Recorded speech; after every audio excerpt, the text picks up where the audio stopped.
Hello everyone, আমার আগের দিনের নতুন একটা ভিডিওতে সবাইকে স্বাগত। আর ভিডিওটা শুরু করলাম ঠাকুরের কাছ থেকে। আর এখানে দেখো সানাকে কটন ক্যান্ডি পেয়ে কতটা খুশি।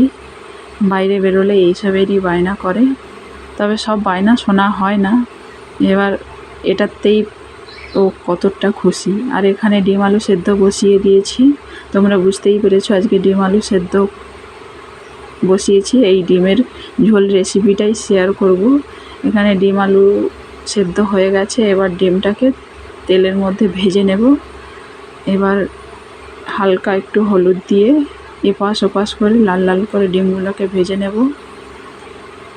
ডিম আমার প্রায় ভাজা হয়ে গেছে, এবার ডিমগুলোকে তুলে নিচ্ছি। এবার ওই তেলের মধ্যে দিয়ে দিলাম পেঁয়াজের পেস্ট। এবার ভালো করে নাড়িয়ে চাড়িয়ে দিয়ে দেব আদার পেস্ট।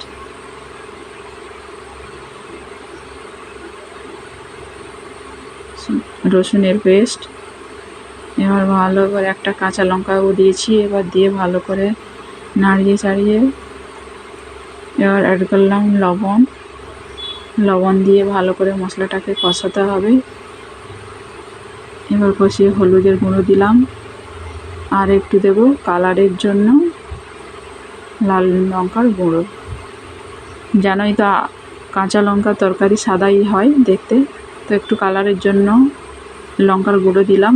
আর দিলাম জিরের বাটা। এই দিয়ে এবার মশলাটাকে হালকা আঁচে আস্তে আস্তে করে কষাতে হবে। মশলাটা প্রায় দেখো কষানো হয়ে গেছে, আমার মশলা থেকে তেল ছেড়ে দিয়েছে। এবার ওর মধ্যে ভেজে রাখা ডিম আর আলু দিয়ে দিলাম। দিয়ে ভালো করে কষিয়ে ডিম আলুটাকে মশলার সঙ্গে ভালো করে কষিয়ে ওর মধ্যে জল অ্যাড করব।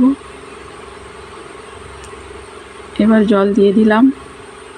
জল দিয়ে এবার ডিমের ঝোলটা হওয়ার অপেক্ষা। এইভাবে কম মশলা তেল মশলা দিয়ে তরকারিতে খেতে খুবই ভালো হয়, আর শরীরের জন্য তো খুবই উপকার। এইভাবে বানিয়ে খেয়েও খুবই ভালো লাগবে। আর এখানে দেখো আমার মেয়ে খেতে বসে গেছে।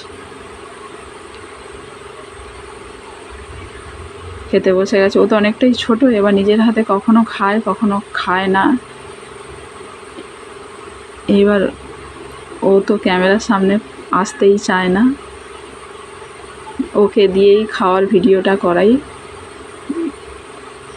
আর ভিডিওটা শুরু থেকে শেষ পর্যন্ত কেমন হয়েছে কমেন্টের মাধ্যমে জানাবে। আর ভিডিওটা শুরু থেকে শেষ পর্যন্ত দেখার অনুরোধ থাকলো, দেখবে, আশা করি ভালো লাগবে। আর লাইক শেয়ার কমেন্ট করতে অবশ্যই ভুলবে না। তোমাদের একটা লাইক আমাকে অনেক দূর এগিয়ে নিয়ে যাবে। আর তোমাদের সঙ্গে দেখা হবে আমার নতুন একটা ভিডিও নিয়ে। ততক্ষণে তোমরা ভালো থাকবে, সুস্থ থাকবে। সবাইকে থ্যাংক ইউ, টাটা।